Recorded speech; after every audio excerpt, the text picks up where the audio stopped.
Hi students, so welcome. So we are here on the new series of lectures where we will cover the previous year questions of JEE Advanced in these series of lectures. And along the lecture, we will also cover the concept. So it is kind of like we are learning the concepts using the examples, using the illustrations. Right. It is a time tested method.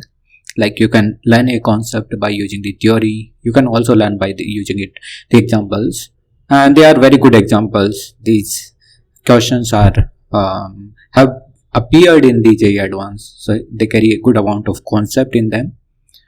And while I will go through these questions, so I will try to explain everything related to that question, the all other possible method for that question, so you can have a full idea how to solve a advanced question. Okay, so let's begin without delay. So here I am having a very simple question, of course. So this question is that a smooth uniform rod of length L and mass m has two identical beads of negligible size, each of mass m. Okay, so like some things I'm just explaining.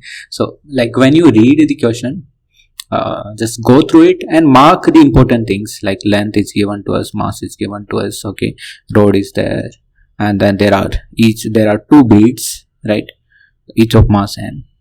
So this will help you to capture the information which can slide freely along the rod. So like nowadays JEE Advanced is also computer based, so like when you read the question, so you will have the paper with you, so you can write down the information on the paper. So mass of rod is capital M and the mass of bead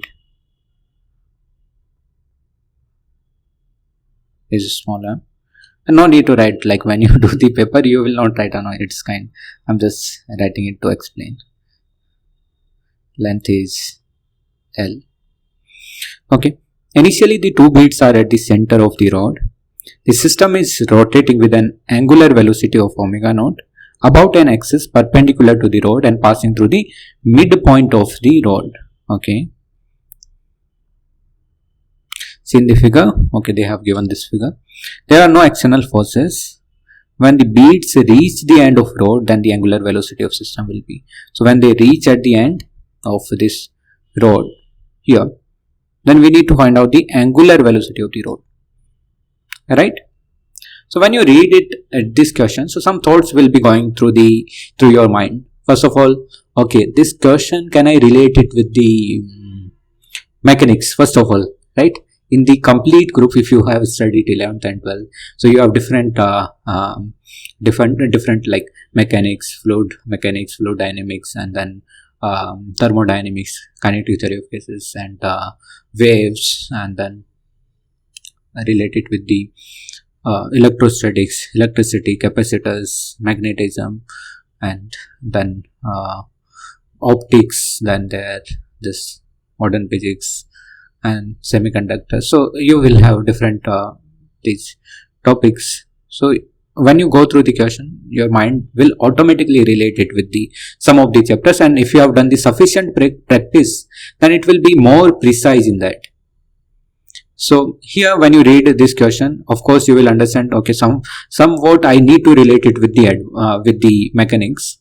And now when you go through this term, angular velocity, rod is rotating, so of course you can understand that it is related to the rotational motion. There is no doubt in that. And now they have given that no external forces. This point is important to relate it more precisely to the one of the concept that we are going to apply.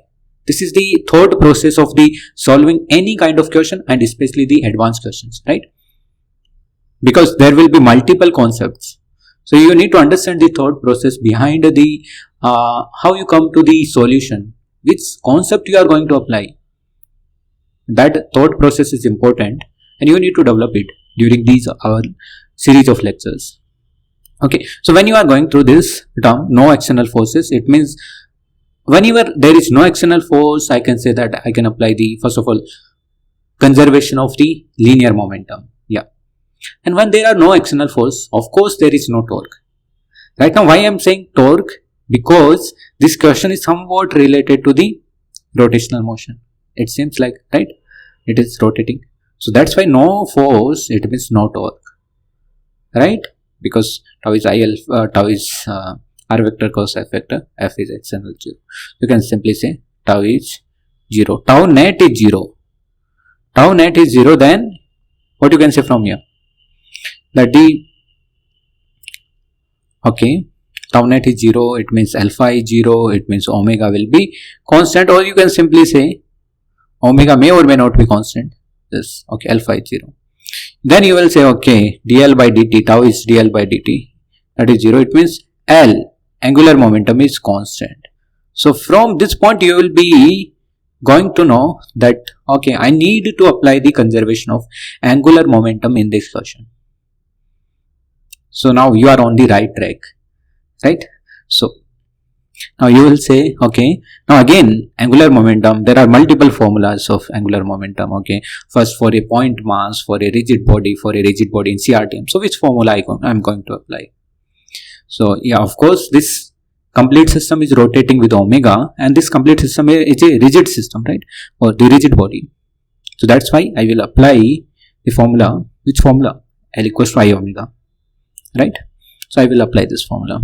So I can say I system, omega system final will be equals to I initial, omega initial, I system, omega system initial. Okay, I may do some kind of mistakes, so you don't repeat these kind of mistakes, keep in mind, right? And of course, when you are solving in the exam, during the exam, so you need to keep in mind that you need to minimize the time, minimize the steps, so you can minimize the time. So you may have written down this directly, okay, no need to write down all these things. You can go directly on to this step, and then from there omega system final would be I system initial, omega system initial divided by I system final. Now initially it is given that these beads are at the center, they are located at the center, and because of centrifugal, slowly gradually they will move in this direction, right? And right now we have nothing to do with the centrifugal force, how it is changing and what is the effect, what is the radial velocity, that all these things are not related right now, because we have applied the conservation of angular momentum, and from there we need to give the answer.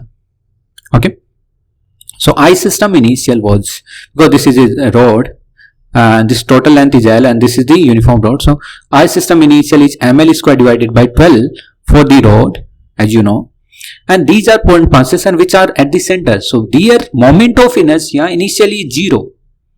Yeah, so that's why I system initial is capital M L square divided by 12 multiplied by omega naught divided by I system final would be, again, for the rod it won't change, that is ml square divided by 12, and for the point masses or for the beads it will become mr square. Okay, and there are two beads, so that's why 2 times of, and see, because these beads were initially here, their masses are same, so they will move, and at any point of time they will be symmetric from the axis of rotation, and when one of the bead is at the end, the second bead will also be at the end. So 2 times of then moment of inertia of one of the bead, and that is small m, and r square will be, instead of r square you can replace it with L by 2 square. Okay, so you are having ml square divided by 12 omega naught divided by capital ml square divided by 12 plus small m L square, and that is 2 divided by 4, that is 2. Okay, L square anyway, that will be cancelled out, so we will be getting omega final for this system is m omega naught. Let's multiply this 12 here, so this 12 will be cancelled out, and this 12 divided by 2 will become 6, so 6m. this will be our answer. So I think you understand how to get the answer. Now you will be happy, right? Okay, so yeah, in these kind of questions we will be learning all these concepts. I will be trying to keep it every day, these kind of questions, so you can learn. Okay, so if you get something to this these lectures, then you can say it to your classmates as well. Thank you.